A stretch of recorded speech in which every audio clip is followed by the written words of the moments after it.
So welcome, Senator Gillibrand. It's so great for you to be in the Newsweek Daily Beast. I love having you here. It's exciting to be here.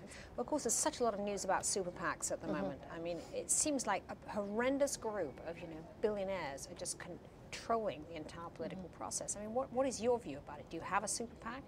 No, and I think it's a huge problem because right now there's no transparency, there's no accountability, there's no way for a voter to know who's paid for that ad and what their agenda may be.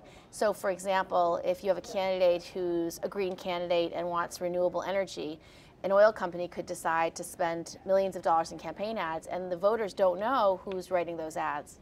Well, it's kind of wrecking the political process right now. I mean, we're really seeing in this particular campaign cycle that as never before, the billionaires are controlling the agenda, as you say, because you don't know who's behind half the issues that are being raised, and they're so totally owning these candidates. I mean, how do we change it? I mean, well, given the Supreme Court's decision, how do we now change this? It clarifies how important the Supreme Court is to our nation. The Supreme Court made a decision that I think is wrong, that basically equates money with speech and equates individual rights and it gives them to corporations. So basically saying any company has the same free speech rights that you and I do and can spend unlimited cash without any disclosure. So at a minimum what we have to accomplish, and we could do this legislatively, is require the disclosure, require the transparency, require at the end of an ad saying, "Hi, I'm Joe's CEO and I approve this message." In the same way every candidate has to.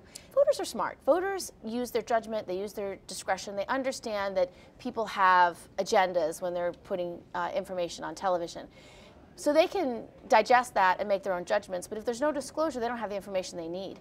And so these super PACs are so troubling because that disclosure is absent. So in the short term, we should try to pass a law requiring the disclosure. Long term, we have to make sure we elect Democratic presidents who share our values on this issue, who will point people to the Supreme Court that will ultimately change this law. We've seen like so much financial murkiness recently. I mean, you've been enormously aggressive, which has been terrific, about the whole insider trading in Congress. I mean, do you think that these issues can ever really be changed in America, or is it going to be this constant incremental attempts to sort of reverse the individual ills? Some people's views towards Congress, towards Washington, are such that they really don't have any trust or faith in their elected leaders. And so we try to make different kinds of changes to restore that faith, restore that trust. Accountability in campaign finance would begin to restore that trust. Making it clear that members of Congress are not above the law, that they play by the exact same rules as everybody else, and saying that insider trading laws apply to them fully. That, again, it's just a small step, but it's a step in the right direction of hopefully restoring people's confidence in our democracy. Now we're seeing, obviously, the way the social issues is now taken fire again in this campaign, and these statements by Rick Santorum and the agenda that's being pushed. What is the atmosphere in the Senate about this right now? I mean, you have plenty of Republican colleagues. I mean, what are they saying about this current campaign and its agenda? Well, many of us are outraged, really outraged. At this day and age, in the year 2012, we should not be debating access to birth control. In fact, no employer, no boss should be making a decision about what health care their employees should be eligible to take. And so this has been the Republican Congress's agenda from the very beginning. One of their first bills, H.R. 3, third bill, was to defund all of Title X. Title X is about prenatal care. It's basic health care and safety nets for the most at-risk women and children, and they wanted to defund that entirely. And so for a lot of us, we're looking at this, and it really seems like a war on women, a war on basic rights and privileges of American women. And I think when the voters go to the voting booth, I think America's women are going to stand with President Obama very clearly that he is the one who supports their rights and their freedoms and will fight for them.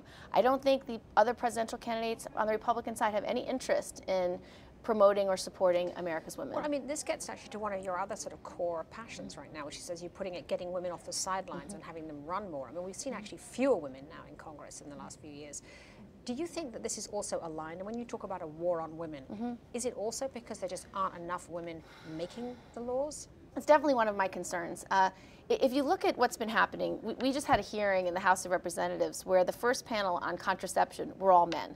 Women weren't at the table for that first hearing. That's unacceptable. It's unbelievable. And so what my Off the Sidelines campaign and what my 1 Million Strong campaign is about is activating women, asking women to be heard on issues they care about. So whether it's voting, making sure women vote in America, or making sure that they are sharing their views, values, and priorities with the elected leaders who arguably are supposed to be representing them, making sure women's voices are heard. And so it's a call to action. It's a nationwide call to action demanding and asking that women's voices are heard. Well, now, what sort of response are you getting? I mean, is it actually very happening? good? Our 1 Million Strong campaign, we have, we're almost 250,000 women have already signed up. That's a step in the right direction in getting 1 million women to be heard on these issues. If we could have 6 million women voting tomorrow who aren't voting today, that would be an extraordinary accomplishment. And again, trying to make sure that women's agendas and priorities are being heard as we create national policy.